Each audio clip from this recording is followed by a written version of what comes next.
ഭൂമിയുടെ വിൽപ്പനക്കാര്യത്തിനെത്തിയ ആളോട് 10 ലക്ഷം രൂപ കൈക്കൂലി വാങ്ങുന്നതിനിടെ തഹസീൽദാർ അറസ്റ്റിൽ. കൈക്കൂലി വാങ്ങുന്നതിനൊപ്പം പ്രതി കൂട്ടാളികളെ വെച്ച് ഗൂണ്ടായുസവും നടത്തി വരികയായിരുന്നു.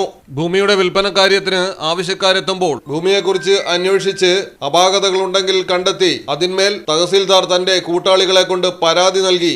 ആ പേരിലാണ് കേസില്ലാതാക്കാൻ കൈക്കൂലി വാങ്ങിക്കൊണ്ടിരുന്നത്. കൊച്ചി കണയന്നൂർ തഹസീൽദാർ ജോസഫ് ആന്റണിയാണ് പിടിയിലായത്. എളമക്കര സ്വദേശിയുടെ ഭൂമി ഇടപാടുമായി ബന്ധപ്പെട്ടാണ് പ്രതി 10 ലക്ഷം രൂപ കൈക്കൂലി വാങ്ങിയത്. വിജിലൻസ് എറണാകുളം യൂണിറ്റാണ് ജോസഫിനെ കടവന്തറയിൽ വെച്ച് പിടികൂടിയത്.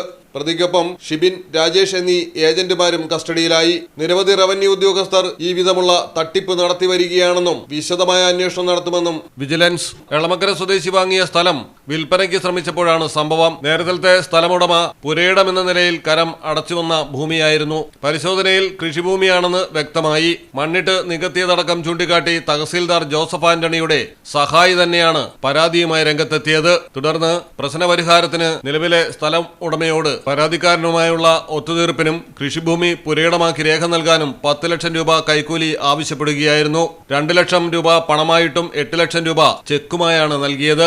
പരാതിക്കാരൻ അറിയിച്ചതനുസരിച്ച് വിജിലൻസ് സംഭവസ്ഥലത്തെത്തി കയ്യോടെ പ്രതികളെ പിടികൂടുകയായിരുന്നു. Malayalam television, Kochi. In the heart of Malappuram, where traditions weave seamlessly into modernity, KMT tells a story of unity. Redefining beauty, transforming generation. KMT Silks, Perinthalmanna and Kottakkal.